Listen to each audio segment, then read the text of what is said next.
Fill her up. You're listening to the Gas Digital Network.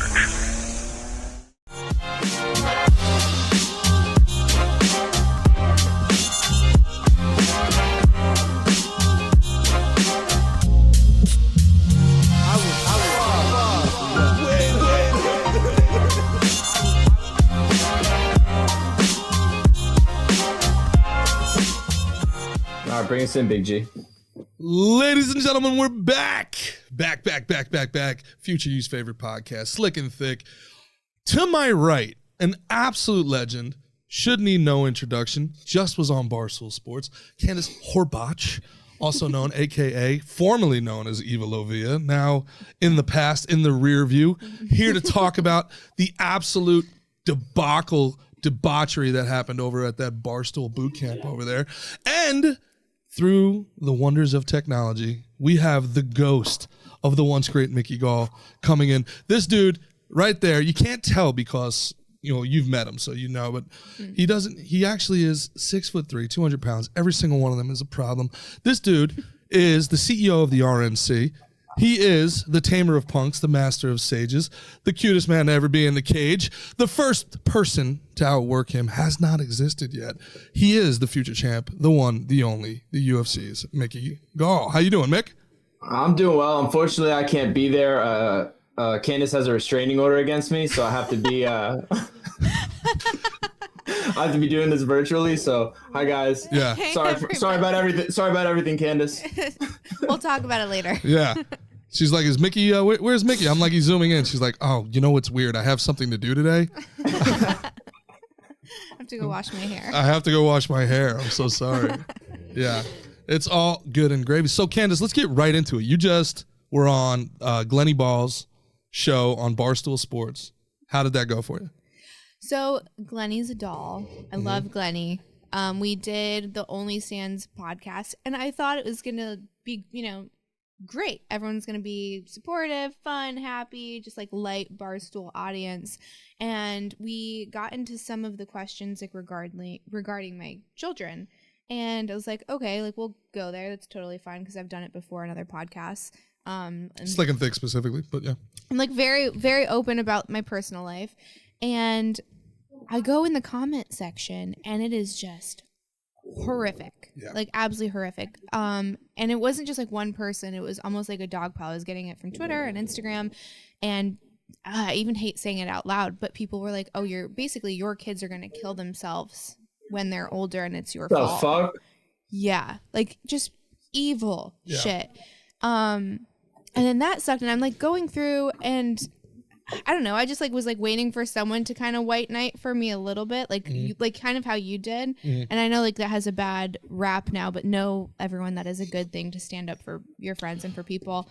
Your comment section went crazy on me for one of our clips, and you went right in. I never asked you. You did it all on your own, and I was like, wow, I really appreciate that. Well, yeah. So I didn't do it to like white knight, but for me, we had a couple clips from the show go viral on Instagram specifically. And then there were people, that were fans of mine for my political takes or whatever.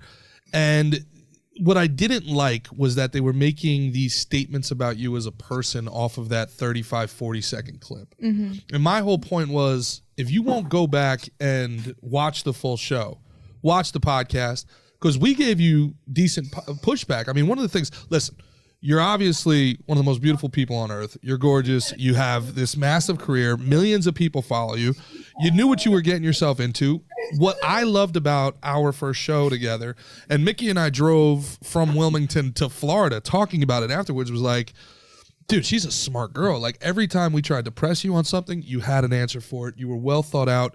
You were beyond, was beyond eloquence. You weren't bullshitting. You could tell that you thought these things through, and that you've had an educated opinion on things. And it really bothered me how people attacked your character based off of these clips that we posted. And for people that don't know, we post the most salacious clips to get the most views. If you see something on TikTok or Instagram, we're clout harvesting you. Now, the idea is for you to then take the next step and click on the free freaking video on YouTube and watch it and then make your own decisions.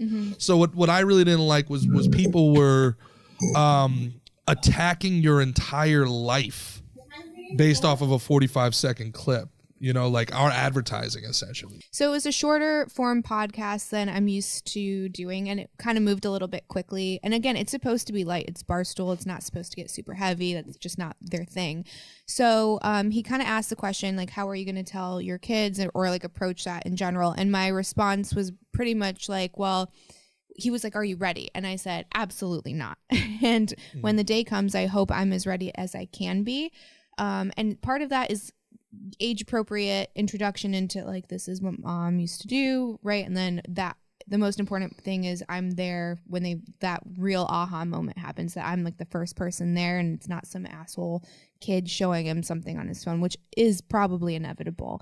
And I said not as a cop out, but it's going to be my husband's role to really smooth that over. So everyone was like using the pig emojis, and they're like, she's not taking accountability, and of course her simp husband is going to be responsible. And I was like, whoa. Like, first of all, this was like a 45-minute podcast. We moved along very quickly. I'm obviously not going to be like, hey, kids, dip out. Your dad's got this. Like, I'm going to be there, validate their emotions. Like, yeah, you're allowed to be pissed, grossed out, whatever your emotions are when you kind of come to. But what kid wants to talk about sex in general with their mom, let alone their mom having sex? So there's going to be a space where they need like that sacred masculinity, and to be honest with my husband and have him, you know, listen and be there for them, and, you know, kind of take all of the things that they're going to share with him that they might not want to share with me, because I don't need to know everything. Like, they're allowed to have conversations in private with my husband that's like sacred for them. So yeah, of course, right? If it was a daughter, it would be a totally different situation. But as like the leader of the household, the leader of the family, like the man in the family, of course he's going to be the one that's kind of taking the brunt of it with the boys. I don't know. That's my perspective. How do you foresee that like conversation being broached like in the ideal way? Like, is it inevitable that it's going to come from some other kid, or is that something you guys are going to almost try and get ahead of, or nip in the bud, so to speak? Oh, nip in the bud for sure. And again, it's hard because I think as parents, we often think that they're a lot more immature than they are, or they're not ready to have certain conversations. And then you're actually way behind the ball because some kid, you know, is ahead of them at school, and they break the news to your kid about like what sex is or what porn is or whatever that conversation. So Right. It's kind of constantly having to check in with your kid and be like, are they ready for this level of the talk? And, you know, reevaluating that endlessly. So yeah, I mean, we've already started having like the my body conversation with him. We use proper anatomy terms for everything. Like, I don't want to instill a sense of shame with him or his body or his sexuality. So it starts this early. Like, my oldest is, you know, like around 3 years old, and we're already talking about that kind of stuff. So again, it's like you broach that subject at age appropriate levels. And the biggest thing is that foundation, like that subconscious level, is that sex is not bad. It's not shameful. It's actually inherently creative and beautiful and necessary. Pretty fantastic. Yeah, it's fantastic. So don't let anyone else tell you like this is something that's supposed to be puritanical and like yucky. Well, so where do you think the line is like crossed, right? Because the idea is we're all in the public space. You know, we know when we go out there, that things that we're doing are going to be judged, and they're going to be, you know, people are going to have their opinions, and that's kind of what we're signing up for, right? So where do you think the line was crossed in this regard? And do you think, Barstool has a massive audience, there's millions of people watching, do you think the negativity is just amplified? Do you think there were 500,000 people watching you that agreed, and it was like 10 people that got online and they just decided, I'm going to ruin this girl's day, or what? For sure. Yeah. I think, you know, our brains are wired to see negativity and to like hyper focus on that just from like a survival standpoint. So I know that it's me and I can control my reality, which is not be stressed out, not be crying. Cause I literally was in tears, and I'm like texting my husband because he was out of town, and I'm like, this is just like the most vile thing anyone has ever said to me. And in response to the Glenny Balls video? What?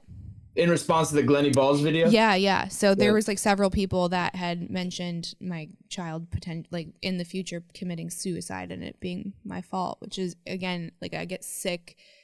And I get emotional just like talking about it, because it's like, how I believe like words are magic and they carry like a lot of power, and to like say something like that is just, I can't even put myself there. It's beyond fucked up. Yeah. It's terrible. It's all these fucking dorks who can just easily get on their little computer and type some bullshit. Like, but I feel you at the same time, you know what I mean? But they have no real connection to you. They're pieces of garbage. Like, fuck those people. Let that shit wash over. You know what I mean? Mm-hmm. So let me take easier said than done. Let me take the other side of it for a second, just to play devil's advocate, because I troll the shit out of politicians on Twitter, and I don't treat them as real human beings. So I am as guilty of it as anybody else. And you hate women, so you know what? I'm not. Yeah, you're the perfect person to talk to. I'm not even going to deny it. At this point, I feel like women deserve it. Okay, so yeah, but you kind of threw me off there. That was good. But the idea is, especially if you're like somebody that's trying to be funny, I think what happens at Barstool is that they let their audience know that, they pick their next talent from the comment section. So they're really, now that it's a trap to increase engagement. Portnoy is the best attention harvester in the world. But these guys try to one up each other to be, Captain Edgy Boy and to be the funniest person. And they may be saying something. Now, they're also in a place like Barstool because the idea is they're allowed to say things there that they're not allowed to say in other places. It's less repressive in that regard. Like, it's more quote unquote old school comedy where, I don't have to worry about hurting somebody's feelings. And, this is kind of, and we've talked about this a little bit, Mick, this is kind of that red pill Andrew Tate thing where if everybody woke and everybody hypersensitive in this generation is so sensitive and they are so repressive with what you can say and you can't say, then the first person in the first place, it's like, nah, fuck that. You can say whatever you want. Come here. Your voice is your voice. You're going to gravitate towards that, and it creates that false binary where like, all right, well, if everything these woke assholes say is wrong, then everything this red pill guy must say is right. And they kind of get into that where, Right, it's like the polar opposites. Yeah, and we're seeing that kind of false binary everywhere. It's like, well, if big pharma and science are lying about this, then all medication needs to be questioned, and maybe the earth really is flat. And and you sit here after these institutions have lied to you so often, you sit here and be like, fuck, I don't have enough information. I've never been to outer space. Maybe the fucking earth is flat. I have no idea. I'm not out there performing these. So there's this weird kind of counter reaction to this woke movement, whereas this unwoke movement, where then they think it's okay to treat a stranger like absolute trash because, because they deserve it, just like all other women. Because Hustler Academy says they're not real women, So yeah. Hey, what do you think of Andrew Tate? So the way I look at him is that broken clock analogy. Like a broken clock is right twice a day. So he does have some stuff that you're like, wow, that's really well thought out. I agree with that. But once you get into the misogyny and the woman hating and the idea that like you own, like we're somehow subhuman, you lose me. So people can say he's a character and this is all just his shtick, but why are we giving him the benefit of the doubt? Like what has he done to earn our trust that like the misogynist is the character and then the other one is the real Andrew? Like how do we know that the misogynist isn't the real Andrew and the other one is pretend? Well, you separate the art from the artist, right? Like, so I think that there's things that he said that you absolutely have to take into account. And there's other things that you say. I don't understand this idea where just because I like something somebody said, I have to be 100% on board with who the person is. Like anybody who's ever read any of the Ted Kaczynski's manifesto, you have to be like, wow, this guy made some really good points about technology. And then you don't have to be like, yeah, well, so you like the Unabomber. No. This guy made some good points. Read Osama bin Laden, what he said about the United States of America and why he did 9/11. He wrote a I don't know what it would be, a treatise on our foreign policy. And Mick, if I show it to you, you're gonna be like, Gerard, did you write this? So am I pro Osama bin Laden? No, I'm not. Right. So like, there's some things Andrew Tate has said, and he's very worldly. That absolutely makes sense. The corruption in government, people that are allowing themselves to be used as pawns by this propaganda machine. Absolutely. How does he know? Because he created a propaganda machine. Mm-hmm. He knows it works because he did it. Nobody knew who Cobra Tate was a year ago. Yeah, but you have to ask, like, who do you want to support? So you can say some of his, thoughts, ideas, whatever are true. Absolutely. I agree with some of them. But is that someone that's worthy of your support to like prop up and follow and retweet and be like, this guy is so red pilled. This guy is, Mr. Masculinity. Like his idea of masculinity. Who was it that said it? I think it was maybe Mark Manson.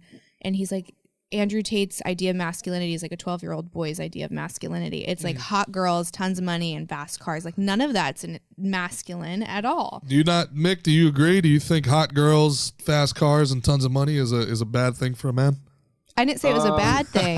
No, I let me spin it the way I want to spin it. I was gonna let her finish. I was gonna let her finish there, because I don't think those things are like the opposite of masculinity. But I'll let you finish.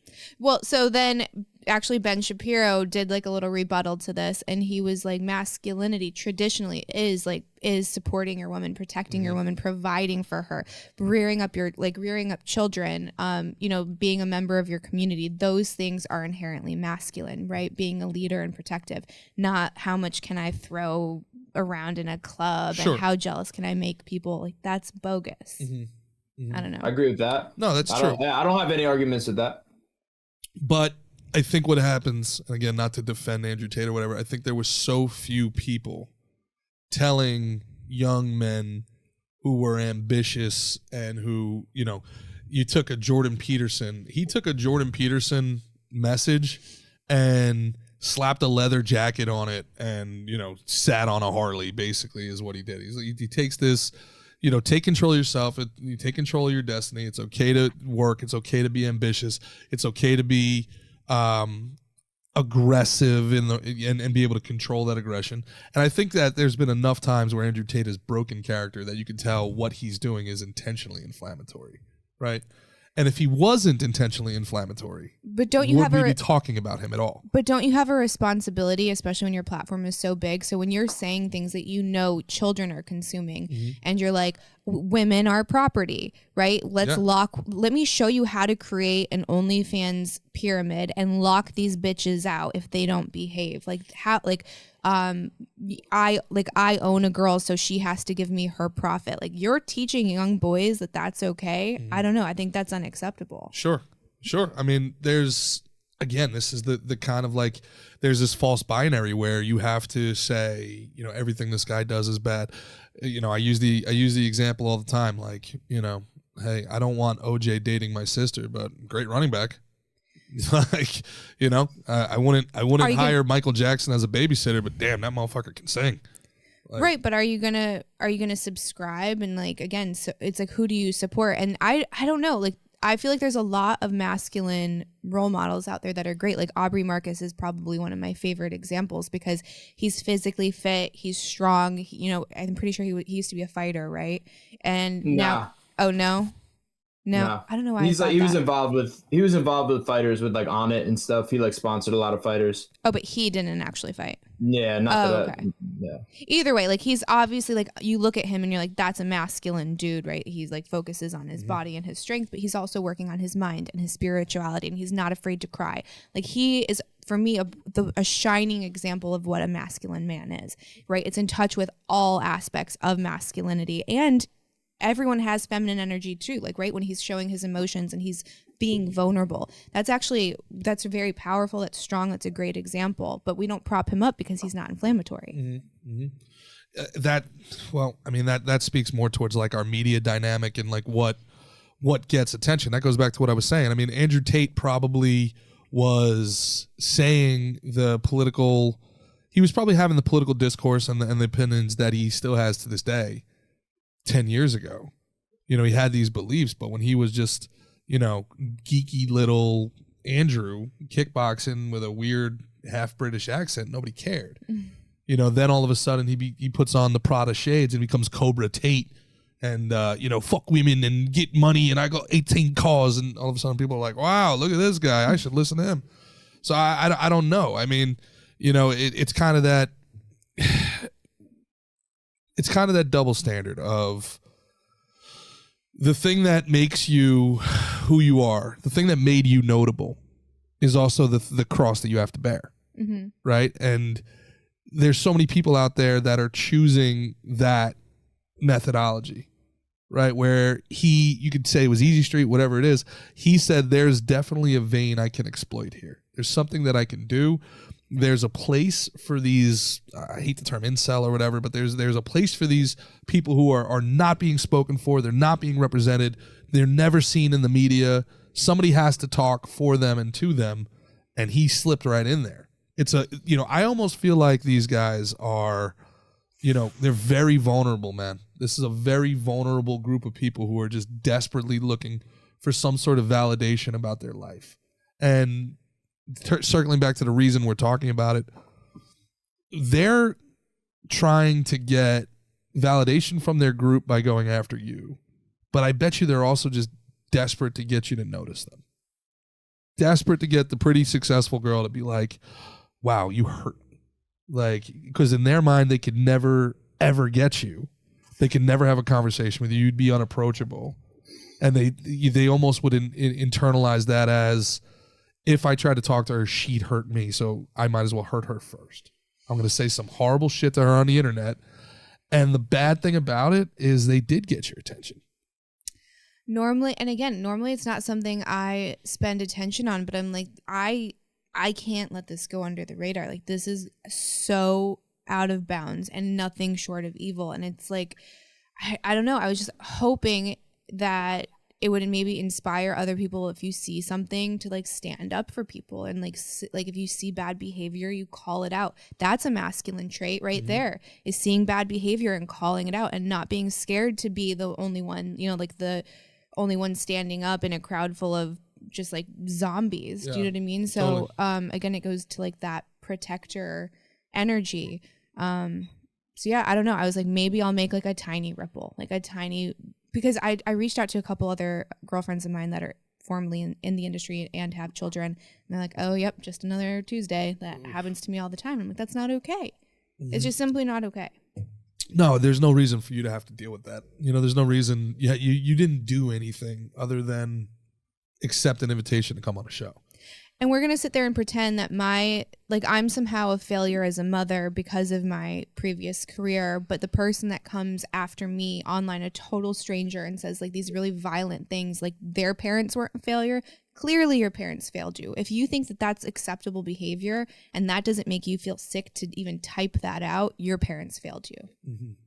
Mickey talks about it too all the time. Like, these guys lose a fight, you're talking about UFC fighters. You're talking about guys in their weight class that in a world of 8 billion people, there might be 50 that could even give them a fight in the world, and yet as soon as one of these guys loses a fight to one of the 50 best human beings on earth, the 50 most violent that we have in our species, how many DMs get filled up with somebody like being like, oh, you suck, you piece of shit. And it's just like, sure. I couldn't handle it. I tell them all the time, I'm like, I couldn't handle a day in your life, bro. I couldn't. I would hire a private investigator to find every single one of them, show up at their job, throw the gloves at them like that old guy used to do and be like, all right, show me how it's done.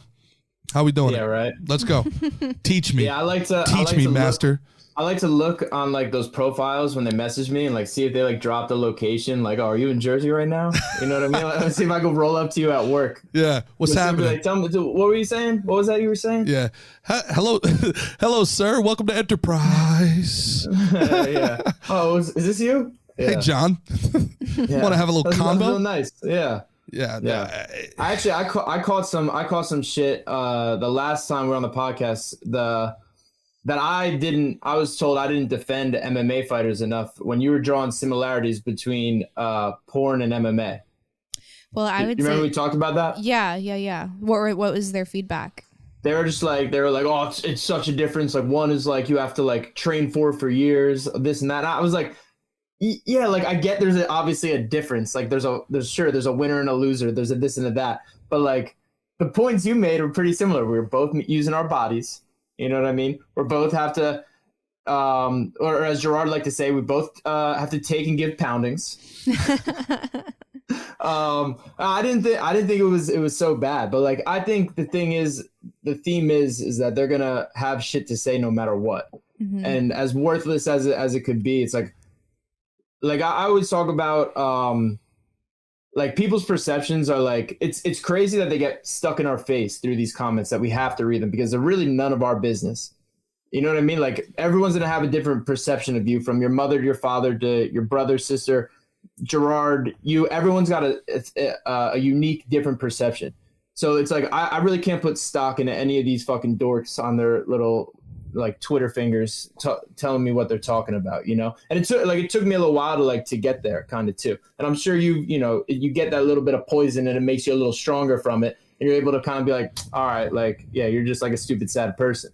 We talk about them like they're little dorks. These are great dudes. Like I've made my whole career off these people, man. Like these are the people that buy the tickets to my shows. These are the people that support. 99% of the people watching and listening to us. Bitch ass moment. The moment they're typing some shit is in a weak ass like sad moment. Like that person in that moment is not. I don't think is worth a shit. I agree, but also that's not the fan. That's not the person that buys. The 99% of the other people, for whatever reason, they watch. I think Elon just said it on Twitter. There was 8,000 people would look at a tweet, and only like 5 will like it and 1 will respond. So your words are getting out there. This is a very ridiculously vocal minority. Mm-hmm. And I think the stress and the pain comes from the frustration of they get away with it. Like there's no retribution. There's like, oh, I'm going to find you. Like you know, and I go back, last time we talked about our favorite kind of philosophers, and, look, Marcus Aurelius, the Stoics, and you sit there. Marcus Aurelius. Marcus Aurelius, Decimus Fun Marcus fact, Aurelius. I think Aubrey Marcus's pops invented the fleshlight. Stop it.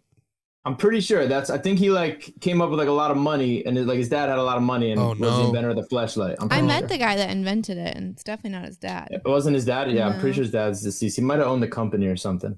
Really? We got a dead ass. Yeah, I mean, we could look this up. I'm sure. I am absolutely positive somebody watching the Gas Digital live stream knows the answer to that question. I am beyond positive. Hey, it's a great invention. It was actually John Jones, 1978. Yeah, no, dude. But anyway, like Marcus Aurelius had a great line about this, and he had 30 years to think about it, where he goes, when it comes to criticism, it really comes down to 2 things, right? One, is the criticism correct? And if the criticism's not correct, well, then the person's full of shit, whatever. Just let it roll off your back. And if the person's correct, that's why it bothers you, fix what it is, right? And that was his whole thing. And this is a guy who was emperor. This is a guy who had, hundreds of thousands, millions of people that may have disagreed with him or at one time or another. And he had the power to be like, what'd you say? Like, come on over here. Why don't you say it again to these legions? But his whole thing, when people say things, it's so true. When people say things that you don't care about, you're like, shut up, you hammerhead, you stupid jamoke. But when they say something that you genuinely care about, and I think what happened with you this time is, they're not talking to you specifically. You're like, you know what? I've been called this, whatever. They're not going to say something to me that somebody's never said. Well, now you're vulnerable because you're not alone in this world anymore. Candice is kind of doing exactly what you're saying. Candice is doing exactly what you're saying. She's out here talking about it and trying to like kind of change the narrative and change the minds like of the people that are saying that shit or in the future will say that shit and try and like upset her kids and stuff like that. Like you're out here like normalizing talking about sex in a free way. So I think almost like the example you just came up with what Marcus Aurelius said, kind of like you're kind of exemplifying that. Yeah. Right. Yeah. Well, when people get in the comment sections, especially when the the hyper liberals were coming after me for going after them all the time, and it would always go back to well you're fat. Yeah. Well yeah I am, but I mean, what's that have to do with what I was saying? What's that have to do with what's that have to do with the encroaching totalitarianism, buddy? Like, there's always that divergence to at the end of the day, I'm just going to try to hurt you. I'm just going to try to do something that's, hey, man, you suck. This that's what it is. But what's different is they can't hurt you because they're talking about you, Mick, and they can't hurt me because they're talking about me. And when they were talking about you, that's fine. Now they're starting to talk about your kids. Now they're coming after, then they found that soft spot. And your kids aren't there to defend themselves, and you're sitting here having to defend some hypothetical tragedy. Right. And you're like, this is completely uncalled for. Right. Completely. And this is also part of our society. We talk about this younger generation, Gen Z, is, you know, a bunch of jamokes for stupid things, like they show up to parties empty-handed. Like, who shows up to a party empty-handed? Bring a bottle of wine, you idiot. Like, but they've never been punched in the mouth for crossing a line. Like, everybody knows you don't talk about someone's family. Like, growing up where we grew up, if you talk about someone's mom, if you talk about someone's girlfriend, you talk about someone's sisters or kids, forget it. What happens, happens. Like, you signed up for whatever comes next. And these guys are online. That isn't a show that where the guys who talk, you get some good hacker to fucking backtrack them, and we go show up and like kind of hold them responsible. You know what I mean? He was talking about this. Sorry, he was talking about this in the car on the way here. Great minds, you know? Yeah, bro. I was like, what we should do is we should find these guys. And we should be like, hey, congratulations. You won a $2,000 free trip to LA. Come on this show. And then the show is them have to sit there and be like, so why'd you say this? I got a guest coming out from the back. Whoops. Like, dude, put the trolls out there. But then, Eva, you made a good point, too. What was the point you made? Then you're going to have people just being mean at their chance in the spotlight, essentially. Like, any attention is attention. I don't think we fly them out. I think we show up and roll up on them with cameras. Fuck you. Yeah, we're in your face. You know what I mean? Like Publishers Clearinghouse, just show up to the front door with a whole gaggle of cameras and boom mics. Something where you got to be held. If you open a dialogue, you should be able to respond, and you know what I mean? Yeah. They're the one. You're not. That's unsolicited information and opinion. So you should be able to walk in and have to own up for what you say. You know what I mean? There's at least a conversation there. I would love that. I think that's a great show. How's that not happened? Probably hard to get insurance on a show like that, I bet. Let's cut this part out. We're going to work on this after, all right? We're going to figure this out. I told you what I'd love. I hoped Elon, now I know Elon's a big Eva fan, so hopefully he sees this, but I want a dual button. What's that? I want a dual button. I want to go back to 19th century duels. Oh. But you only get one a year, right? So like if somebody says some ratchet shit, you got to save your duel. And then you're like, all right, duel. And they got to come square up. Maybe we don't have to go guns like Aaron Burr and, Hamilton. Fine. Maybe we could just do like the old school gladiators with the toothpicks or something like that. Those big giant Q-tip Eva things. Can pick her champion. She can pick her champion. Oh, trial by combat. Now we're talking. Hell yeah. Didn't we talk about duels last time? Yeah, I was really like, I'm in support Gerard of talks about duels every day. I want duels. He really to come likes back. duels. Yeah, I'm gonna start carrying around gloves in my back pocket just to challenge. Someone in the face. I challenge you to a duel. Yeah, you spelled my name wrong on the Starbucks order. Challenge you to a duel. We'll fix society real quick, man. Till you run into the wrong person, then all of a sudden you're like, maybe I should think before I speak or duel somebody. It's accountability. That's all we're talking about here. Accountability. So speaking of, do you think Barstool should have done a better job of moderating the comments, responding to them? Barstool, no, because they're a huge company and there's no way that they're reading it. I'm glad he's my friend. You know what I mean? Like I wish that maybe he had my back a little bit because he definitely saw the comments. There's no way he didn't. Yeah. Yeah. So he didn't have anything to say for it. No, he didn't pop in there at all. No, and I don't know if he's maybe like not allowed to. I don't know like any terms of his agreement. Or didn't want to alienate fans or something like that. Well, that's being a bitch though, right? Like that's facts. No, that's yeah. It's as Candice would say, that's not masculine at all. Yeah. That's, you know what I mean? You should be able to go fucking put yourself out there to say what's right. Yeah, especially when it comes to foot fetish people. I'll alienate the shit out of those weirdos. I don't want you. Get your foot fetish fucking weirdos out of here. All right. There's nothing wrong with feet. Oh, here we go again. You know what I mean? There we go. There we go. Actually, put them up a little higher. We always get a spike. We always get a spike from these How's weirdos. This for views. Yeah, thanks. Actually, we found out from Karen Fians, OnlyFans, who you should totally do a show. That would be sick. It's about the scrunch on the bottom, apparently. Yeah, they like the wrinkles. What is that? I don't know. You know what? I don't want people who mistreat women as our fans, and I don't want those weirdos. I wish I was one of those weirdos, bro. Dude, the funniest. I wish that did it for me. The funniest thing is I've never all the Brendan Schaub beef, the PBD podcast going after communist. Nothing I've ever done in my life has ever gotten me more vitriol and hate in my DMs than talking the most modest amount of shit about foot fetish people. You kink shaming fat bastard piece of shit. Bro. It was hardcore coming in. And the wildest thing, talking about the comments, were like, oh, this guy's such a prude. I bet you don't eat pussy. And I'm responding to the comments for the first time going, this is the first time I've ever been trolled with somebody telling me I don't eat something. This is outrageous. Yeah, anyway. The feet community is very nice. Like they're nice guys. Are they? Yeah, like I mean, you find like your different little niches throughout your time in the industry, and the foot fetish dudes are always very sweet. I've never had an issue with them. I imagine that you would want to cultivate that audience as much as possible because you can make a lot of money for pretty easy work. It's not a lot of money. Yeah. That's Really? a big misconception. So you know those shows, or like you see these mainstream OnlyFans girls and like, I only show my feet. Yeah. And I have 7 houses and this is my fleet of cars. Like nonsense. It's not that kind of money. Like it's a couple $100 here and there. Yeah.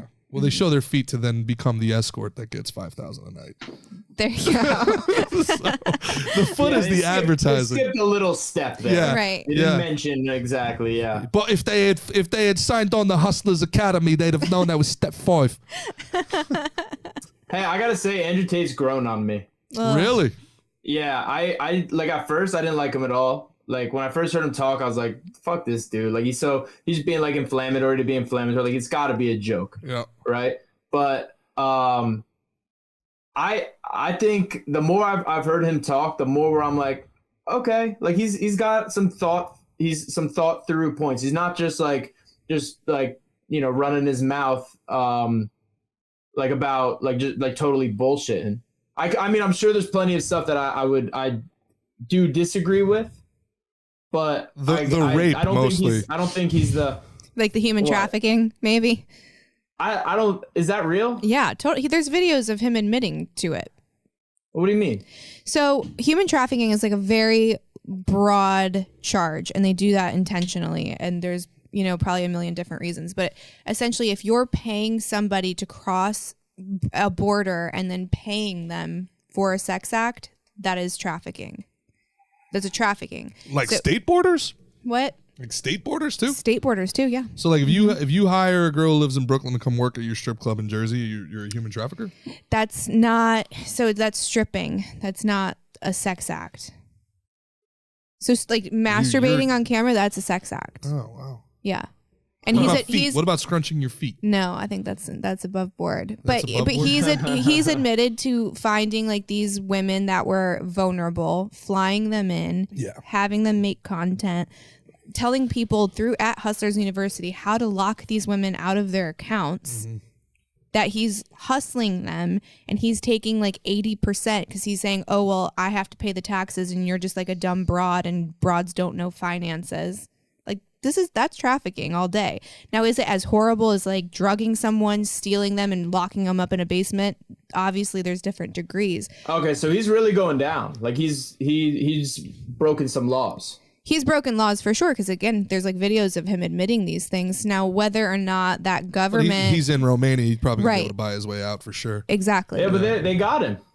Huh? They snatched him up. He's in Romanian prison. No. Maybe. How long does it take to make a clone copy for the WEF, and he comes out talking about climate change is real and recycle? That's more your ballpark, buddy. I don't know. You'll never have to worry about Slick and Thick being scared to alienate their audience, okay? Because the great Mickey Gall over there waited until the rape allegations to be like, you know what, this Andrew Tate guy's all right.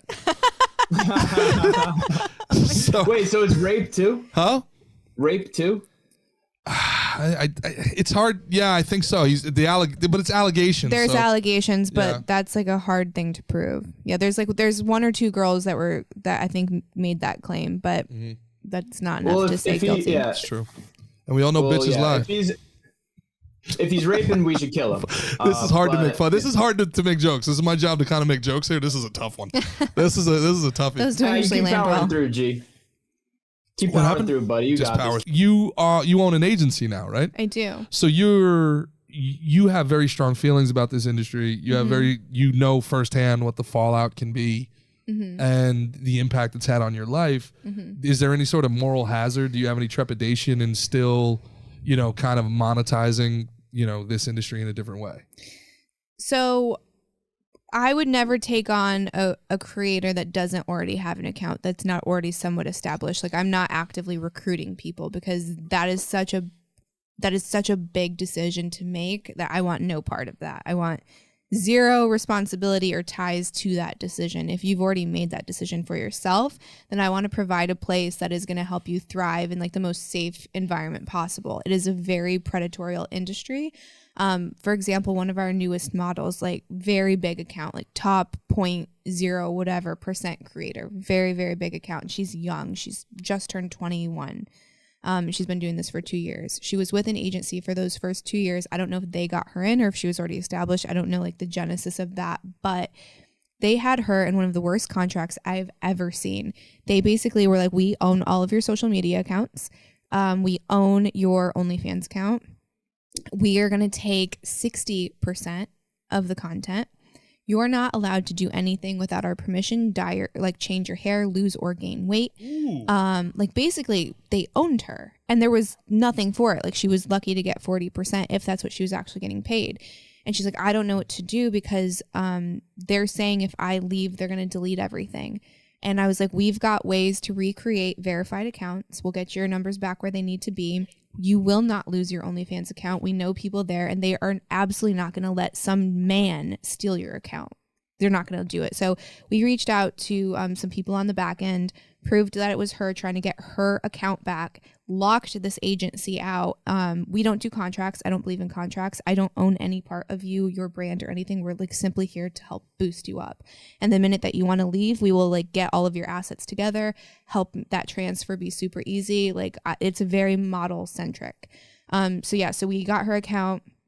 It's doing great. We got her social media, like brand new social media is doing great. And she was in tears talking to my partner and I just saying how grateful she was. And she never thought she was going to be able to like own herself again. And my husband like was filled with rage. And he's like, I just want to go and like find every woman that, you know, is being taken advantage of and like help them get out of this. Like, this is so fucked. I want to like put this agency on blast. I was like, we're not going to do that. Let's just focus on the positive and, you know, where we can help, we can help. So it was a really important project for us. And I mean, it's doing really well so far. And so do you think that there can be, I mean, like essentially what you're describing is like, you know, conflict-free diamonds, ethically sourced coffee, so this is ethically sourced porn. Ethical porn is a thing. And okay. I feel I was probably one of the first people talking about it like back in 2016, 2017. It's absolutely a thing. We want our burger to be ethically made, our eggs to be ethically made. But when it comes to like human content, we don't care. We don't care if it's this girl in Bolivia is being trafficked by someone. We're just like, oh, it's hot. I'm going to consume it for free. So step one is to get off of the tube sites because you don't know who's uploading. Obviously, that huge scandal with Pornhub happened recently where there was a lot. The underage? Well, yeah. So there was underage content. There was rape content. I don't know how much. Here's the dodgy part is when they were being investigated, they were like, well, we don't have any. We looked and we don't have any. Well, when you look at Facebook was like, hey, we have all of this. Help us. When you went to Twitter, they're like, we have all of this. Help us. Right. So they're not denying it. They're saying it's not ours. Like there's a fucking problem and we need to help people. But Pornhub was like, no, nothing to see here. Well, so it's user generated. It's kind of like we're just a platform, you know. Right, but then during the lawsuit, it came out that like they did know about it, and Visa knew about it. So It was fucked. Visa knew about it. Visa knew about it. So Visa will shut down your account. PayPal will shut down your account if you say something against the vaccine mandate.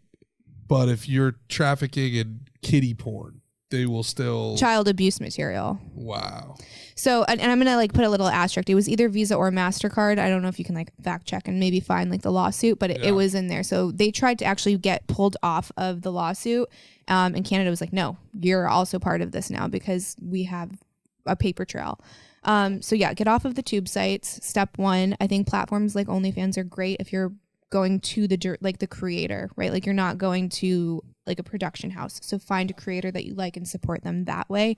And then, like they're not making anything against their will, that they're of age, that they're not being coerced in any way. Like these are kind of just like minimal steps that you can do. Mm-hmm. Yeah. Ethical porn. Ethical porn. That's the name of Mickey's OnlyFans. Well, the problem is a lot of bigger companies are trying to do it because I know some people don't like the amateur stuff, and that's primarily what you see on OnlyFans. And they're like, well, I want cinematic content. And then you have these companies that are trying to make ethical content, but they're ran by women. So the way that they're shooting it isn't for the male gaze, so it's not providing what they need, because it's like from a woman's standpoint, and like, yeah, that's great, women watch porn, but they're not the majority. Like Danielle Steele porn, like, we're just walking holding hands on a beach for 45 minutes and then he's like doing the laundry. He's doing the laundry while the sun sets. Yeah, give me that. He took the trash out. Woo! Oxygen Network presents ethical porn.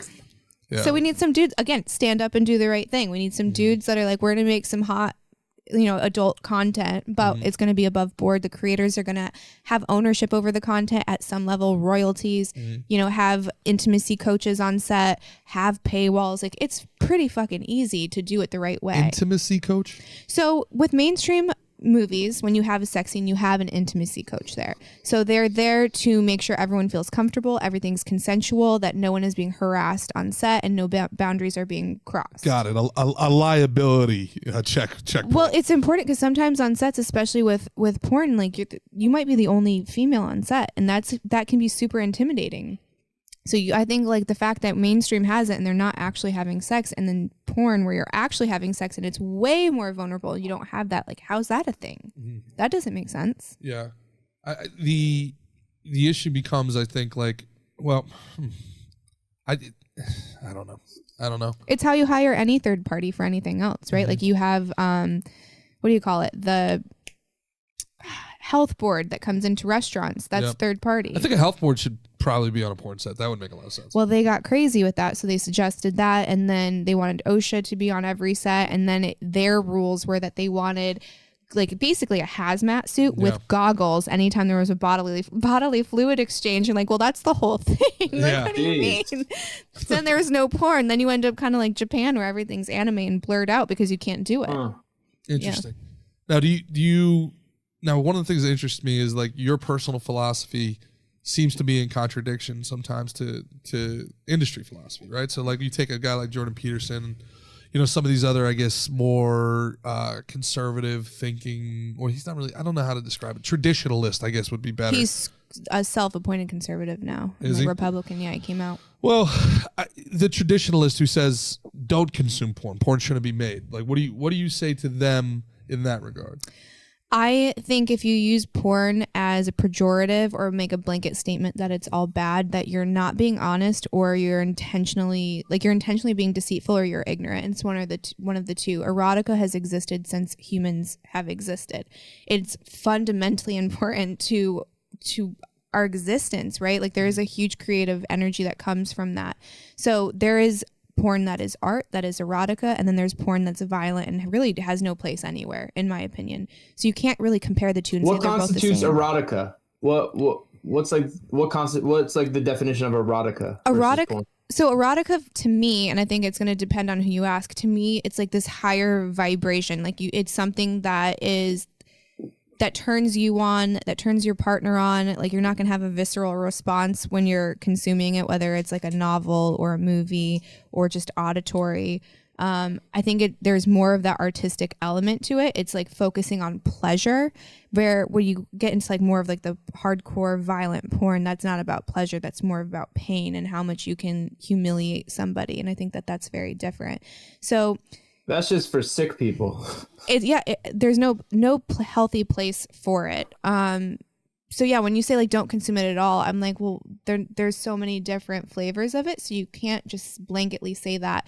I do think it's like anything else, where if that thing kind of takes hold of you, so it's no longer a sexual expression, it's no longer, I don't know, just like a form of entertainment or connection. Sounds like an impulse or like an addiction. we'll say That's impulse. when it could get dangerous. Yeah. Yeah, I don't believe in addiction, so we'll say impulse. You don't believe in addiction across the board?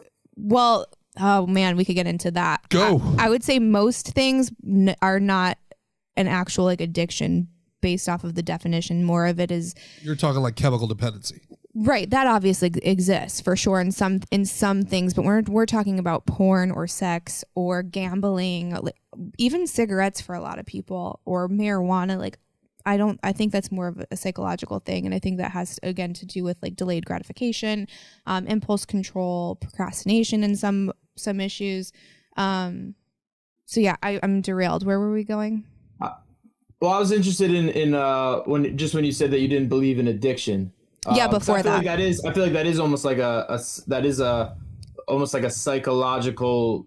That is a psychological thing. Like there are certain people who have like addictive personalities, and could get addicted to fucking bread, or certain people could get addicted to anything if they don't like check themselves. But we were talking before about I guess erotica versus porn, stuff like that. Right. So basically saying not to consume it in general, it's so dependent on the individual. Because some person has an issue with ice cream, do we make ice cream illegal? Like, no, right. Of course not. Like that person's ability to say no to something that's not the ice cream's fault. It's that person needs to do some inner work. Sure. Right. So right. Yeah, I would say don't overindulge in anything, right? That makes you a drifter. You want to be in control of your decision making. Well, to be clear, I don't think Jordan Peterson's ever said it should be illegal. I think he's advocated that people don't consume it. And I would say they're saying it's bad for people's brains and like bad for their development. That's why they just made it past a thing in Louisiana, right, where they have to like have like an ID to consume porn. Well, that's a whole other problem. I thought that was a win at first, but they're using digital ID, which then goes to digital credit scores, which then goes into they're actually able to go into your browsing history without your consent. So it's just like another way to lose privacy and agency, and it's just another way to give the government. Of course, way too they would much go power. ahead and do that. Speaking of, of course, they would take advantage of that. Now we're going to pivot left, but the captcha, whatever. Mm-hmm. Pick out the 3 trees, prove you're not a robot. Mm-hmm. I just found this out. That has absolutely nothing to do with what the program's actually doing. When you're touching those trees, it's just wasting the 30 seconds that it needs to check your browser history. It's checking your browser history, and that by checking your browser history, it can tell whether or not you're a real human or a bot. I don't know if that's true. Where'd you hear that? I am almost 100% that that's true. I'm in the high 90s on that. So what I've been told is that it's training AI. So it's just trying to like train AI into understanding how a human moves a mouse, essentially.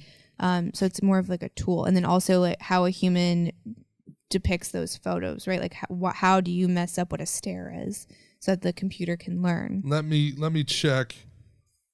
Also, start using Brave.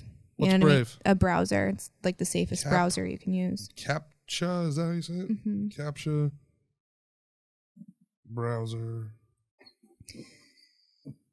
Well, while you look that up, to anyone who is worried about like should I or shouldn't I watch porn or consume erotica, I would say like what do you think is healthier at the end of the day? Like an entirely repressed sexuality or a healthy sexuality, right? Like being asexual is not normal, and that's not why we're supposed to be here. So it's having a healthy sexuality, I think, at the end of the day. Yeah, it does. ReCAPTCHA, Google's CAPTCHA checks your Google history, checks your browser history while you're using the I was correct. Wow. Yeah. So again, it's but let's say Brave, let's say DuckDuckGo, let's say VPNs. Do you think any of that stuff is actually untraceable? Do you actually think that that's? I think maybe not untraceable, but I think it definitely makes it a lot more difficult. Do you? I don't know. I've become so cynical. I don't trust any of it. My husband actually knows the guy that founded Brave. Really? And he's like a stand-up dude. What are your thoughts on Rumble? Do you do anything with Rumble? There seems to be some people doing well over there. Now that I just even said that word, we're nerfed. There's no way. Like the AI on Google is like destroying anybody who ever mentions it. Oh wow. Oh, are you ready to rumble? Maybe that just saved us. Yeah, there we go. I love Michael Buffer. Michael Buffer's gonna want his Michael piece Buffer now. is fantastic. He's gonna want his piece now. What's he get? $1 million a minute? That guy? My God. I think so. Shit. Think so. That's incredible, man. So where do you go from here? What do you think? Where do you go from here in this kind of redevelopment, rebranding, the second act or your third act here? What's next? So still doing the agency. We're kind of getting a little bit into the psychedelic space. So that's another side project. The podcast, obviously. I would say the goal of the podcast is, to create more critical thinkers out there. Yeah, chatting with Candice, right? Yeah, to be more curious, to be kinder, to, I guess, showcase the humanity in everyone, to be able to have a conversation with someone on the other side of an opinion of you without being rude or yelling. To, I guess, redefine sexuality for a lot of people in a healthy way, like not go crazy and be like, have sex with everyone, do porn, do all these crazy drag shows with children. Like there's a healthy middle that no one wants to talk about. That to me is the biggest Kafka trap on the left, and the pedophiles knew what they were doing the whole time. Oh, you don't like drag shows with children? What are you, anti-drag? No, it has not. Everybody loved the movie Mrs. Doubtfire. It has nothing to do with dressing in drag. It has to do with the 10-inch fucking dildo, bro, right in front of the child. Like, well, like, are we really gonna act like we don't know the difference? Are we really gonna act like it has nothing to do with you dressed in drag or living an alternative lifestyle? It has to do with the child, with the sign behind him going, it's not gonna suck itself. I was just gonna say that was crazy. So, like, that was crazy. Live whatever alternative lifestyle you want. I don't care, but don't fucking piss on my leg with your fake fucking dildo dick and tell me it's raining. Like, stop. Enough already. Like, do whatever you want. I'm sorry. Live the life you want. I'm so sick of the manipulation, man. Being this aware of how manipulated we are every second of every day is turning me into like this unreal cynic where I just have to be like, I don't care. I was telling you, I was in New York. Mickey was with me. I was walking through the streets going, I don't care. Have it. Let this place burn to the ground. I don't care. I'm done trying to save you guys. I'm done trying to open your eyes to the manipulation. I'm done trying to show you the wizard. I'm out. I moved to Florida. You win. Have it. You have my home. But if you come to Florida, I'm not responsible for what happens next. It's a castle doctrine state. That's all I'll say. Yeah, I don't know if I've been in the South for too long, but we recently went to New York, like right before the holidays, and people were just so mean. Like, it is the holiday season. Everyone is supposed to be kind and giving and cheerful, and no one gave a shit. One lady straight yelled at me for having a stroller on the sidewalk, and I was like, what do you propose I do with my 2 small children? Put them on a leash? Like, what do you want? It's so sad. I grew up there. I've been going there my whole life. This city has never in my life been like this. It has just, it was always New York City. It always had a grimy underbelly, and it was always raw, but there was this hopeful energy to it. There was this vibrance to it. There was this, there's nothing, there was this undefeatability. Like you'd go there and there were rats and there were garbage and there was all the other stuff, and it always smelled like human piss, but there was this liveliness there. There was this hope that city that never sleeps is sleeping now. Dude, you can't, every store is empty. Every bar is closed. And there's this sadness, I think, where, everybody went there hoping to become this, famous singer, actress, dancer, artist, whatever. And, now they're spending $1,400 a month to live with 5 other people in a 200 square foot apartment with a community bathroom in the hall. And the second you open the door, the wind punches you in the face, and then you got to step over human garbage and waste to get to a job you don't want to get to that doesn't pay. It just has this, it has this stench of lost hope. And I think everybody there is so committed to this lie that they're going to die on the vine. They're not going to admit that the great, socialist experiment didn't work. They're not going to admit that, it's somehow become a city that is too arrogant and too insecure. It's too woke and too racist. It's too rich and too poor. It has an identity crisis, and it needs a rebirth. It needs its roaring 20s moment. And I don't know if the current political environment is going to let that happen. And I also don't know if just cities are an antiquated methodology. So much of New York is dependent upon high wage earners going into those office buildings and supporting the pizzeria and the bar and the dry cleaner and everything on that block. And if these high wage earners are able to be in Costa Rica working remotely, I just don't know how New York recovers. So there's kind of like a feeling that these are the last people at the party, and it's getting a little sad. There is my take on it, and I think that's where a lot of that lack of kindness and that meanness comes from, because anybody who's actually kind of enjoying their life or enjoying any modicum of success isn't there anymore. But I don't know. That may just be my own interpretation. Yeah, I'm sad now. I'm sad now. You know why? Because you're in Jersey. If you were in Florida, you'd be smiling ear to ear like me. I was on the beach this morning, bro. God bless. But I'll be back soon. But at the same time, you're talking about, for your podcast, being in kind of a more rural, more suburban area is actually a negative. And it's true. If you weren't in Miami, we wouldn't be sitting here right now, right? So kind of have to be in one of those hubs for an entertainment purpose, no?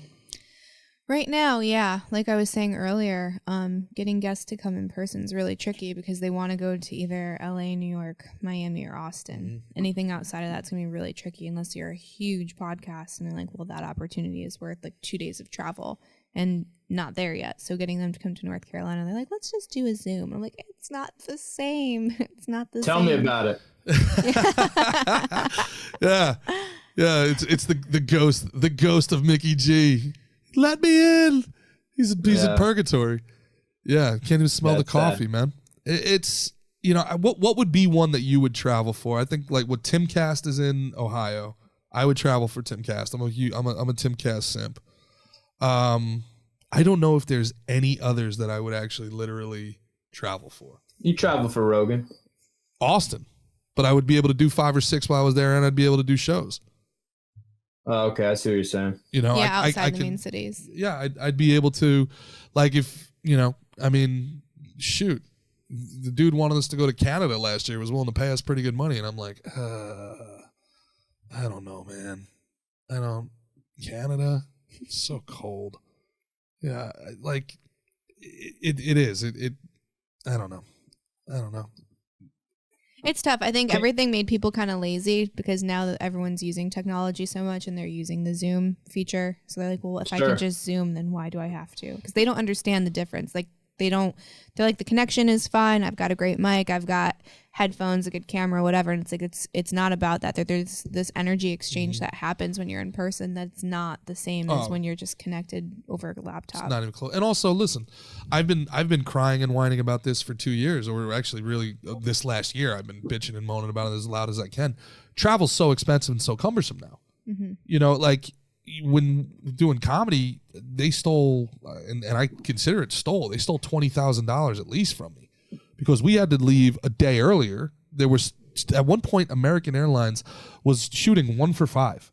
1 for 5 flights actually took off on time. I mean, 4 out of 5 flights took off on time. So you had a 1 in 5 chance, a 20% chance that your flight was going to get delayed or canceled. Yeah. So we used to fly in the morning of. If we had a 7 o'clock Friday show and a 7 o'clock Saturday show, you fly in 6 o'clock in the morning on Friday, and then you get a hotel Friday night. And then 3 years ago, they still had red eyes. You do a 7 o'clock show, you can still make a 12 o'clock flight out, and you'd only have to pay for the 1 hotel room, right? And the show, the comedy clubs give you a travel buyout. Travel buyout's $1,000, right? So if you do a flight and you do one night, you actually probably make like $400 off that travel buyout. Now you got to do the flight a day earlier. So now you're getting a hotel room Thursday, you get a hotel room Friday, you get a hotel room Saturday, flying out on Sunday. Those extra 3 hotel rooms, you end up losing money on the travel. Hotel rooms are more expensive. Flights are up 130%. So now if you're talking about doing a podcast. Yeah, I fucking hate traveling right now. It's I brutal. feel like almost like a slave. All the people that talk down to you, it's like super disrespectful. I mean, TSA, we could beat that dead horse. You know what I mean? They're shitty. You get on the plane and like the people at the gates, like they've been showing all these videos of people canceling flights and just be just talking down to everybody. It's so bad. It's so bad. I was there the other day. When I was flying home to get the surgery, and the guy's like moving our gate all over the place. I'll go up to the guy and ask him like, so where did our gate move? He's like, I said it 3 times. I was like, bro, I was like, dude. Bro, like I wanted to fucking kill this guy. Yeah, like he's paying you to be there. Like you're not paying $500 when you used to pay $199. To walk through like cattle, walk in these lines, stand there and sir, come now. Sir, wait. It's like disrespectful. Yeah, and disrespectful. Fucking and terrible. if you really want to get into it, we bailed the airplanes out for $30 billion. We gave them $30 billion of taxpayer money. They turned around and used the vax mandates as an excuse to cut their expenses down to nothing. Some of these airlines are down to 2/3 of their employees. So now we're gonna get into the FAA and all this other BS. You and me can't even sit in these small ass seats. You and me. My shoulders are spilling onto the people next to me. I ride the plane like this most of the time. I'm in the aisle half the time, getting bumped by carts and people walking by. Bumped by carts. Listen. Every time I go to take a piss in there, I put myself in the Mile High Club. Are you kidding me? I need to do yoga just to be able to. In there. Huh? At least I could fit in the. I can't even fit sideways. I need to walk through the doors this way. It's crazy. I would rather drive. It's gotten to the point where I would rather drive 10 hours than fly 3. I drive if I can do it in a day, I drive. I'd rather be in my car listening to podcasts. Half the time I'm on a flight, something doesn't work. If the air conditioning doesn't work, I'm done. Right? Yeah. Like hey, can someone crack a window in here? Yeah. Plus, breathing heavy on people. I like to breathe really heavy on the people who are still wearing like the masks and stuff like that all over me. I like to act like I got the sniffles. I'm like, oh, that's cool. It's just Ebola. I'm fine. It's not COVID. Yeah, my instincts Ebola. are sometimes to scare them too. Like I'm like, oh, I wish I could sneeze right now. Yeah, no, I've got hepatitis, I've got syphilis, I got Ebola, but I don't have COVID. I'm allowed to travel, right? Yeah, you're good. We're good. So, like you said, so you got into. Are you looking to do mainstream stuff at all? You're looking to go mainstream with the marketing and the agencies and. The agency, we're taking both kinds of creators, so adult creators and then mainstream creators. So we do have both, and. For the podcast, I mean, like that's primarily mainstream. Like once in a blue moon, I'll get an adult creator on there. But a lot of them either don't want to come on or they don't want to share the real side of them because they think it's going to ruin the fantasy. So like they're still really heavy into the industry and producing content. So they're like, well, I don't want to rupture that illusion, which I get, but it's like, isn't that dull? Don't you get a little bit bored just being your alter ego all of the time and not providing something with a little bit more substance? You think that there's a vulnerability aspect too? I mean, you're out there telling the world your real story and you're getting hammered for it. There had to be a better way to say that. Well, that actually reminds me, Candice, after like kind of the backlash you'll get and like the thoughts these people are going to put in your head in the comments, how you're saying you're getting dogpiled on. Does that make you, especially now that you're retired, does that make you regret anything? Does that make you like regret your career or almost wish you could, like if you could like strike it all down and make it all go away, like would you want that? Or is it like something that you're proud of and you want to remain out there? So here's the thing. No matter what, I was going to end up getting naked on camera. Like that was just part of my life path. It was just part of my life path. And that's going to sound crazy to some people, but that sexual expression was so vital to who I am, who I was, and that part of my journey. So no matter what, I was going to be naked for all to see, or all that we're willing to spend $4.99 for a subscription for. So I don't regret that aspect. If I had a magic wand and I could go back, I would say the thing that I would do that's different is that I would have done it myself. I wouldn't have contracted my body out to like a big company. I wouldn't have been shooting for these companies. I would have been shooting for my own production company and owning all of the content. And that way it hopefully wasn't all over like the tube sites, and I would have been able to like put it out there the way that I thought was, again, back to ethical. That's not just you, and that's not just that industry. There's so many videos of me out there, you know, that are comedy videos from, you know, when I was first getting started, and they're horrible and they're so embarrassing, man, and they're like degrading in some ways. Now it's comedy. I'm clothed mostly in most of them, but it's, you know, again, like so much of the entertainment industry is exploitative, and you're doing anything you can to break into it. Mm-hmm. And you're listening to the wrong people, and the only way you would know that is to have been burned. The only way I know what to say no to now is having seen what I needed to say no to in the past. Like there's so many videos I made with this one company where I'm just like, every one of these is a fucking embarrassment, and the fact that they still exist is a nightmare to me. You know, they're just degrading, and they're stupid, and they're not funny. And I knew it was not funny at the time, and I would give pushback, and I'm like, dude, this is so dumb. And they would be like, this is what gets the views. This is what gets the views. You got to dumb it down. You got to do this. And I'm just doing this dumb, stupid shit that is going to sit with me forever. And I think about it sometimes. Every time I get like a new batch of followers, some video will go like, you know, viral in a little way, and I'll wake up and there's like 2,000 more followers.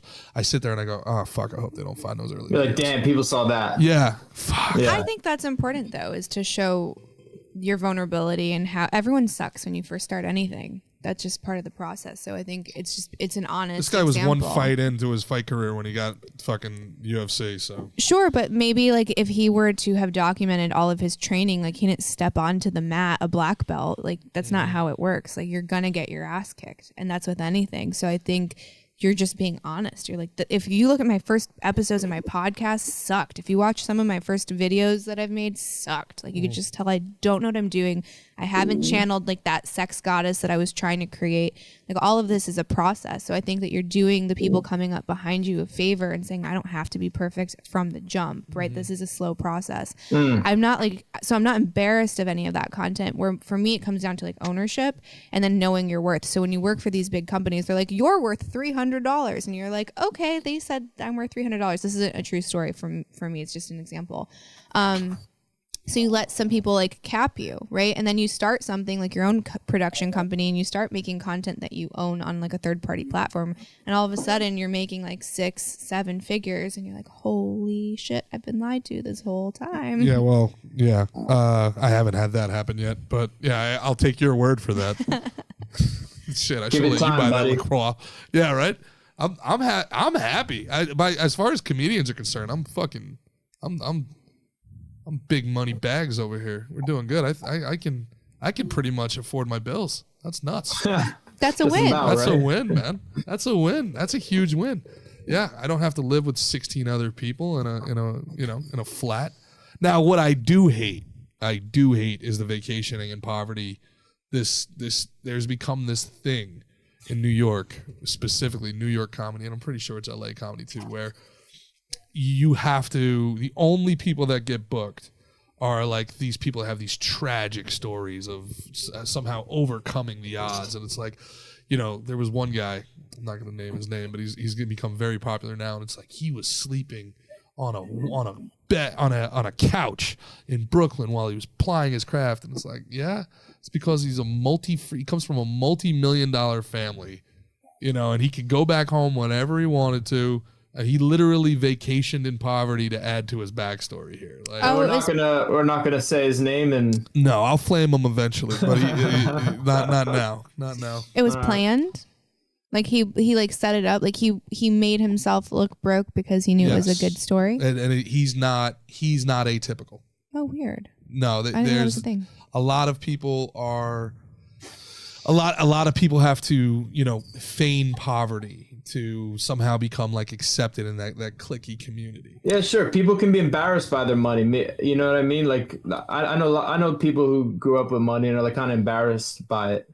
Like they feel like I didn't come up tough, or I didn't come up like hard. You know what I mean? It's being disrespectful to the work your parents put in to make sure. You know what? Because your parents were winners and worked fucking hard as shit. It's like it's nothing to be ashamed of. I don't. Yeah. The idea that, you know, only struggle started is from the noble. bottom, now we're here. That's what, like, you know what I mean?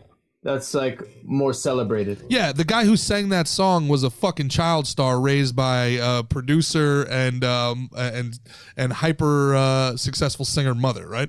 Well, I think where Drake's bottom is probably a ceiling I can only hope to attain.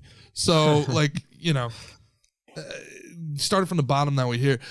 Again, now getting into like a societal thing too. That's like, right, Drake, we're coming for you, boy. Yeah, you hear people talk, you know, I hear so many people say things that are pseudo-intellectual and that they've kind of memorized these intellectual buzz phrases to try to make themselves seem smart or seem like they're being an autodidact or, you know, and What's they just that mean? Speaking of which, autodidact, somebody who Candice, he does this all the time. an autodidact is somebody who is self-taught, somebody who seeks out education for themselves. Okay. Speaking of pseudo-intellectual, he just learned that word just to drop it on us, dickhead. Hey Siri, what is autodidact mean? Did I use it correctly or are we cutting this?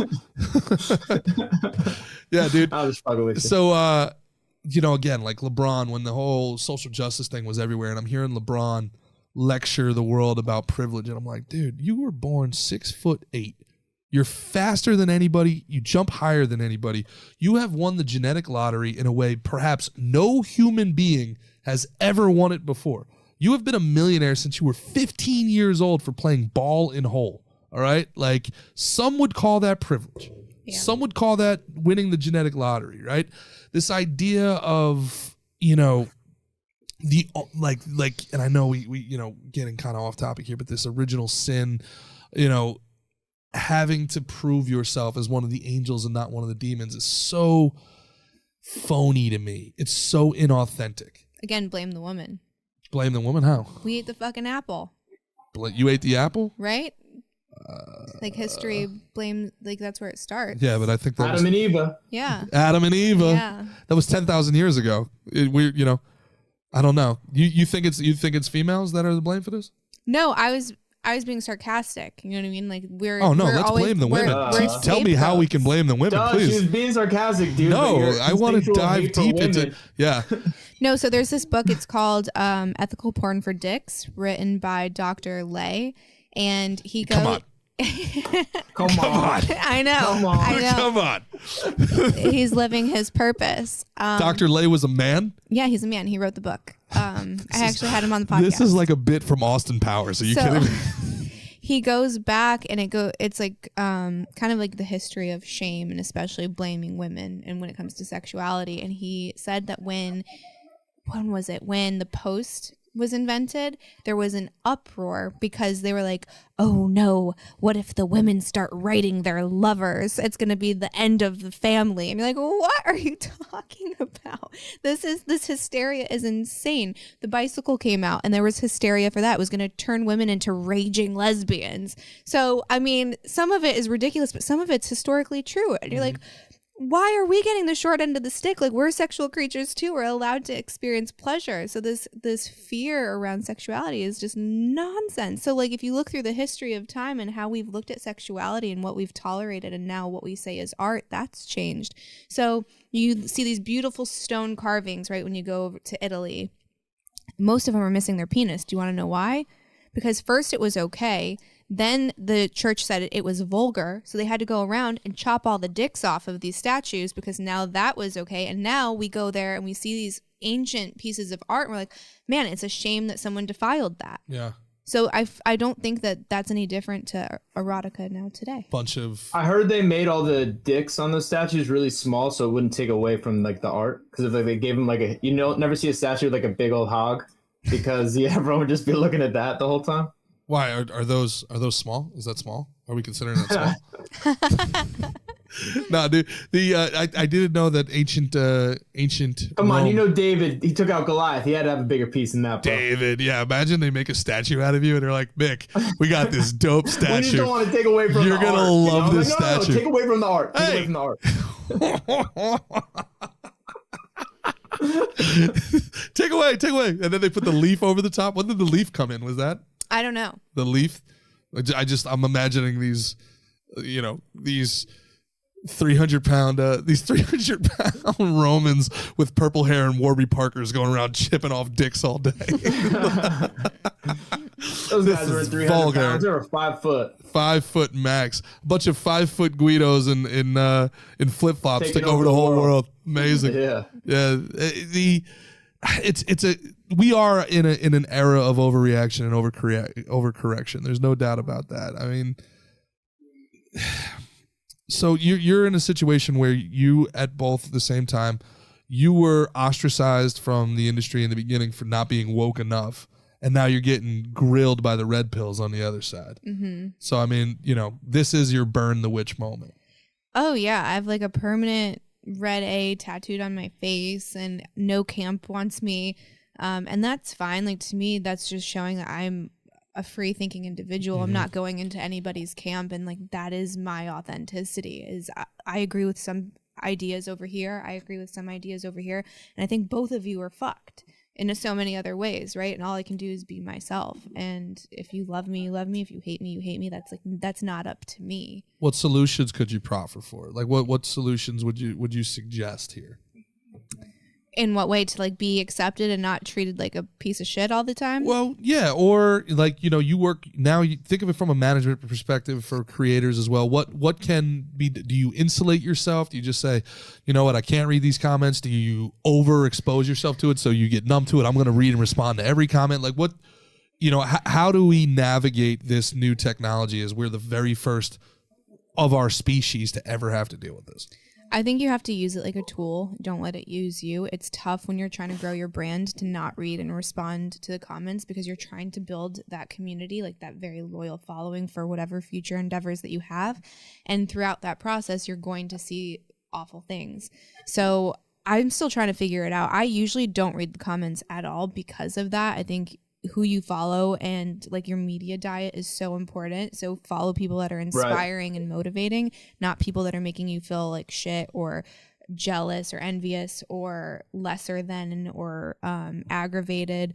Like, we were talking about this, like, what do you call it? Like shock jocks, right? Unfollow those people. Like, that's just grifting on another level. Like, find people that are going to challenge you to be better every day. What is grifting? Grifting, it's profiting off of outrage. Big Twitter term right now. Yeah. Okay. People that aren't doing any actual work or aren't making any actual, change. They're just making a lot of money off of whatever is popular at the moment. They're grifting. Okay. They're like, picking up the dollars. I got it. Okay. Stephen A. Smith, I would think, is like the all-time grifter to me. Like, Stephen A. Smith is a guy who his entire job is to second guess people after the fact and make outrageous claims day after day. And his Monday morning quarterback, armchair quarterback. And his outrage is amplified by whatever co-host he has, and then whatever pain and injury and harm he causes to whoever he's talking about, he just moves on to another subject the next day. He himself is never called to the mat for any of his inaccuracies, and they've made an entire industry out of that. I mean, think about that though. When we were younger, I'm a little older than you, but when we were younger, there were highlights nonstop on ESPN.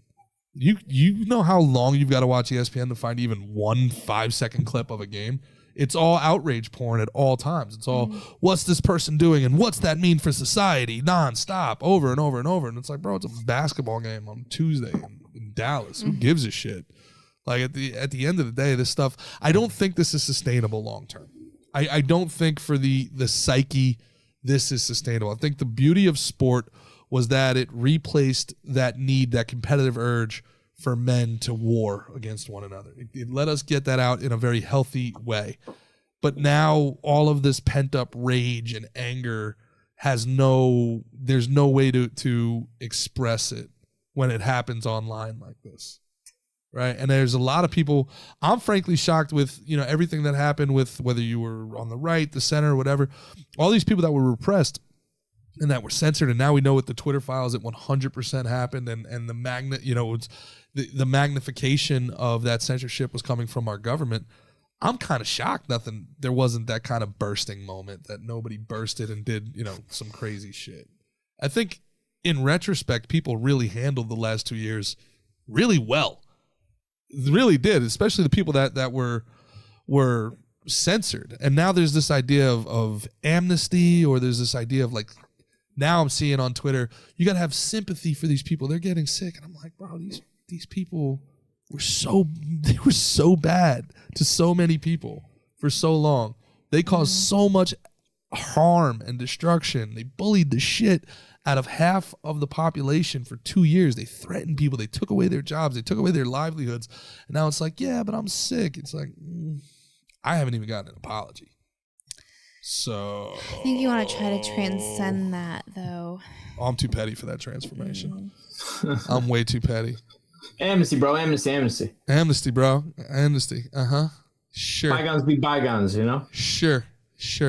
How about you like that word amnesty? I got a word, restitution. How about you pay? How about we get China? I need my restitution. Yeah, let's get China and the WHO to pony up for the $4.4 trillion in lost economy over the last 18 months. You think that they'll pony up or what? Shit, doubt it, bro.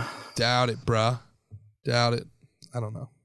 That's another one for kids, huh? So you got to handle that one too. What, the future? Oh yeah, like what the idea that they in schools they just were like, hey, come into the gym, kids. We got a fun little science experiment we're gonna put in your arm.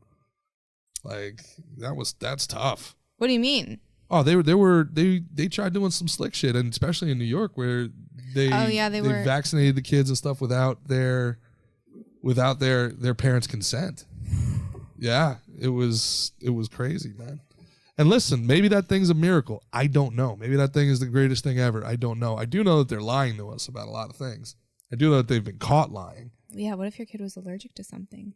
That's so scary. I don't know. I don't know.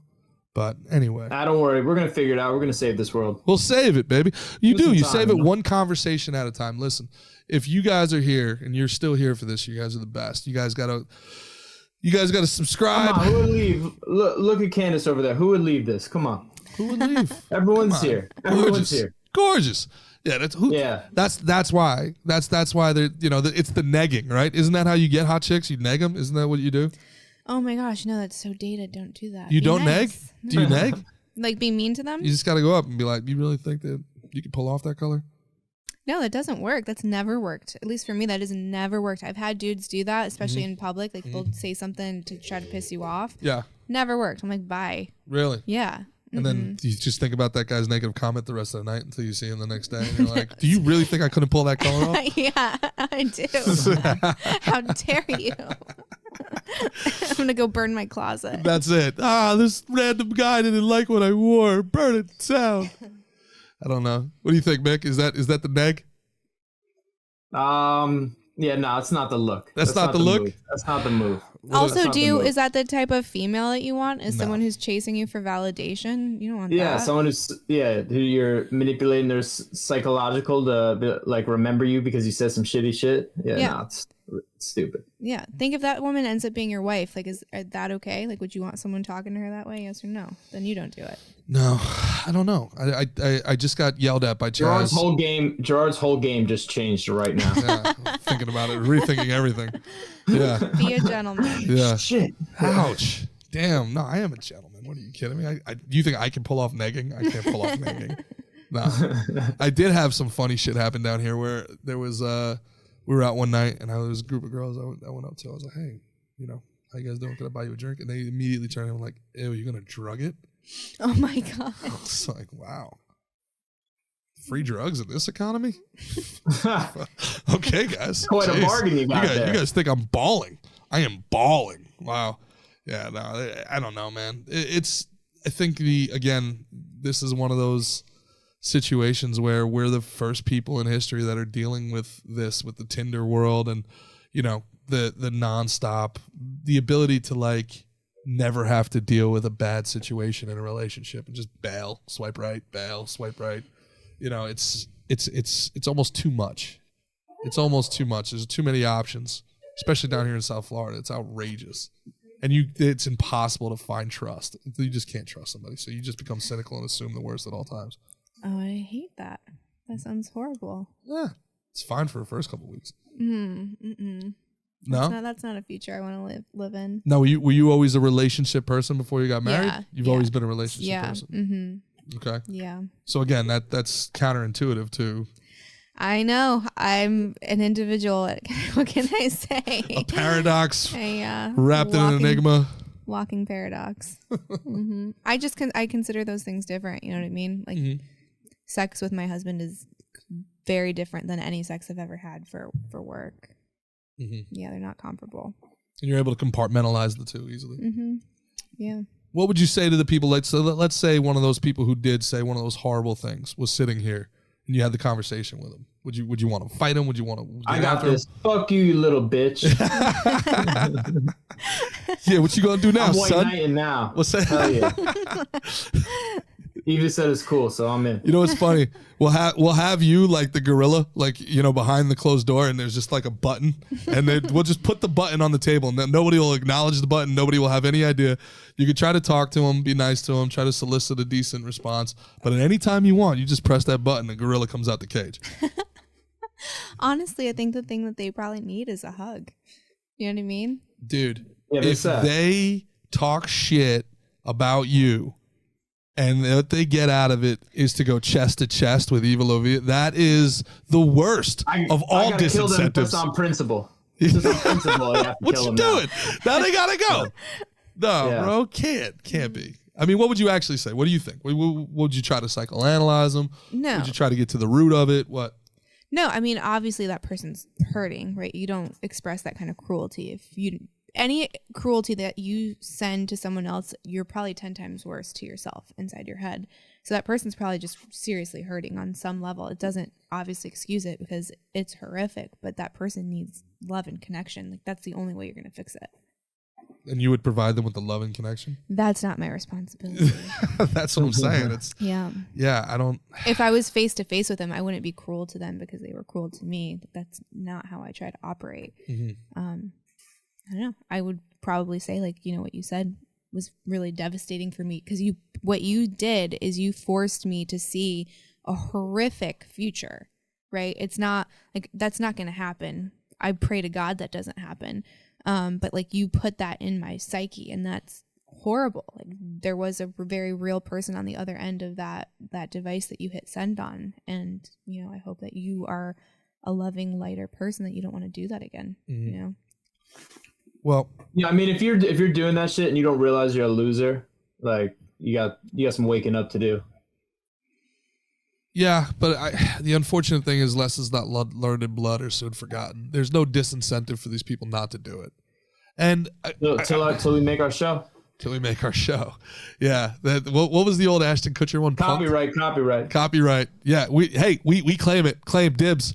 Dibs on show. Yes. Dibs on show. Yeah. It would be like punked instead of punked. It would be like, I don't know. What would you call it? Trolled. Let's call it trolled.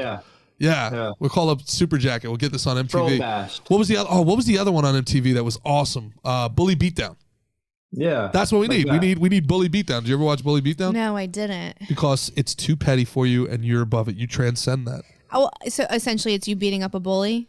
No. What is it? It was a bully gets to fight a professional fighter. Oh, that's not good. It worked out poorly for the bully every time. For sure, but then did they check in with that kid later? I'm pretty sure the show was canceled for reasons. Yeah, that's horrible. That's horrible. That makes me actually really sad. What was do you remember Bully Beatdown? You gotta check it out. You should check it out. Say again? It was Bully Beatdown. It was Jason Mayhem Miller hosted it. And then it would be like I'm sure all this reality stuff is so staged anyway, but there'd be some a victim would write in about their bully, and then that they would have a fighter, this guy who thinks he's all tough, the bully would then have to fight a real fighter and would get humbled, and at the end would be like, yeah, I'm sorry, I shouldn't be doing that to you guys, blah blah blah. Did they ever verify that the guy was actually a bully and not just dating the girl that the guy wanted? So the idea was the bully could get 10 grand if there'd be 2 rounds. One would be like a kickboxing round, and one would be like a wrestling submission jiu-jitsu round. And one bully but actually got the 10 grand. Oh, really? He didn't get finished. He took a beating and threw up at the show and throwing up at the end. but he still got 10 grand. Like they're supposed to take all their money away, and all the money goes to the victims. Oh, imagine in season 2, everybody knows the deal, so they're in cahoots together. And it's like, my bully is Steve, the Navy SEAL. Yeah, they're split at 50-50 at the end. Bully Beatdown, trolled. What do you think, MTV? Hit us up. You don't think it's a good idea? I feel you cooling on the idea.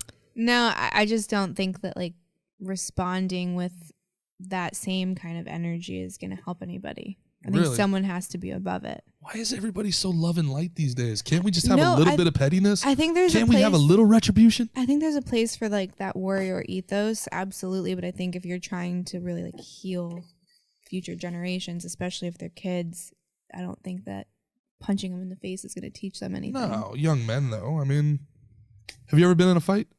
Yeah, a couple. You been in a fist fight? Yeah. Did you like the person more or less after you got in a fight? That's a weird, good question. I've never thought about it. Yeah, I don't know. Pretty much every single person I've ever gotten into a fight with, I've left the fight with a respect for that person, one way or another. More respect, and we didn't beef anymore. Or if there was beef, it was very cordial. I feel like that's a Band-Aid. I don't know. Especially if you're talking about kids or young men. I think that there's a lot more development that needs to happen other than mutual respect because we fisticuffed. I don't know. I think that there's a place for controlled violence in this world. I really do. I think that there's something in us that wants to be violent. I think that we should control it in ways that it doesn't get out of hand and it doesn't become life-altering and devastating. But I also think that there's just something about getting punched in the face that no amount of conversation can convey. I don't know. A picture's worth 1,000 words and a fist is worth 1,000 pictures. So do that math. I don't know. What do you think on that, Mick? I think that's the perfect way to leave it. All right, everybody. Well, this has been Slick and Thick with the one, the only, the amazing Candice Horbacz. Check out Chatting with Candice. Where can they find you? Chattingwithcandice.com, and that's got my podcast and all my socials. Okay, and leave nice freaking messages, you mongrels, for Christ's sake. Or we'll find you. We will find you. We will find you. And we will definitely not put you on camera. We'll have an intellectual conversation with you. Very love and light. We will hug you. You will get so many hugs, semi-consensually from behind, right around your neck, with a seatbelt grip hug. Be very nice. What's the difference between a hug and a rear naked choke, Mick? I don't know, but it sounds like the Giants just scored out there. Is the rear naked choke just a hug for the neck? It's a neck hug. It's a neck hug. Cuddle. So many neck hugs for these guys. There's so many neck hugs. I'll leave that to you. And so anyway, on behalf of Candice and her lovely shoulders and I'm sure nice feet, Mickey Gall, the wonderful HGAB Studios that let us come in on short notice here. I am Gerard Michaels. If you guys like this, check out the rest of Gas Digital by subscribing right now. We're live every Monday and Friday for free at 1 p.m. But if you missed that, you can always subscribe. Use our code S&T to get over 15,000 hours of Gas Digital content. That includes Legion of Skanks, Michael Bisbing, Big J. Okerson, all those great guys. For free for 7 days on S&T. I've been Gerard Michaels. This is Legion of Skanks. Subscribe using S&T. Big G, I love you. Candice, thanks for coming on. Love you. We'll see you soon. Peace, guys. Bye, guys. Thank you. I'm going to watch the game.